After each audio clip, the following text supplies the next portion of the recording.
Yeah, that can be very intimate. You know, you do movies, you have intimate scenes, you do kissing scenes, you play lovers and husbands and wives. Yes. How do you handle that? Pinag-uusapan nyo na, how do you call it, babe?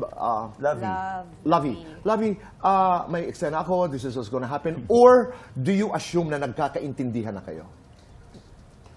We assume na eh, no? Yeah. I mean, gets na po namin yung work kasi namin, Tito Boy. It's not an issue. Hindi na po yun pinag-uusapan. kasi so far, the teleserye that we had, magkasama rin kami.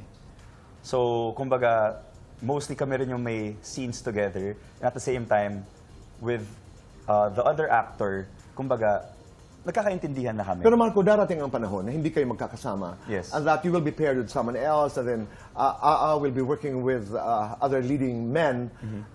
What I'm hearing is that hindi ito magiging problema. Yes, of course not. Kasi, it's just work eh. Kumbaga, that's when trust comes into the picture. As long as you trust the person, you trust your partner, kahit na anong eksenang iba to sa isa't isa, it won't really be a problem. I get it. You know, I look at you and you're both very, extremely attractive. Halimbawa, may umaali-aligid, nagpaparamdam kay Marco, anong gagawin mo? Nako. Nako. Ang gagawin natin dyan. Uunahin ko muna si Marco. Wala naman akong ginagawa. Ganito lang ako, nakaupo lang ako. Tapos dito. may umaali-aligid. Oo. And this is real. There are girls who are more attracted to, I'm sorry to say this, but Yeah. to men who have boyfriends Yes. or husbands. Yes. That's wrong. Totoo yan. But, anong gagawin mo? Kailangan ko muna kakausapin ko si Marco. How does he feel na merong umaaligid na ganyang babae sa kanya? Kasi alam nga naman, 'di ba, ayoko ng sakit sa ulo. Tama. Ngayon kung matetempt siya sa ibang babae, alam mo 'yun, go ahead. Hindi, siya go ahead. Sabihin mo sa babae, go ahead and go home. No, kasi Tito Boy, ayoko na po ng sakit sa ulo. So, I understand. gusto ko, 'di ba, kung hindi pa siya ready or whatever, 'di ba, go ahead. Lovey. Ano ang iyong sagot? May umaali-aligid kay Christine. Go home! Nako, magkakagulo na siya. Hindi, bakod syempre. Diba? As a guy, you always know kung ano yung mga moves ng ibang lalaki.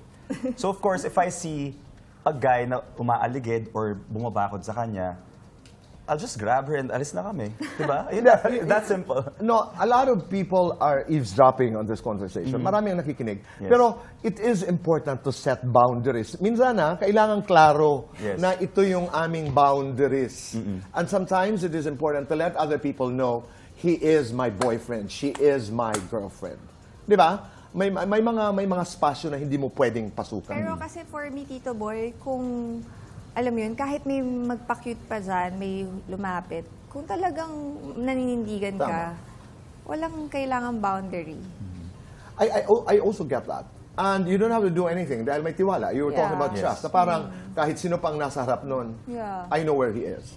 I know where his head at. So diba? yun yung magandang klase, di ba? Ang ganda. Yung walang sakit sa ulo. But you also work hard at it, di ba? Yes, every day. It doesn't, sabi mo nga, it No. doesn't happen. Constant battle communication yan. talaga siya. Communication dapat, and talagang dapat itiwala ka sa partner mo. And talagang kailangan, kung pinapahalagan nyo yung relasyon nyo sa isa't isa, nire-respeto nyo yun. At maging open lang talaga.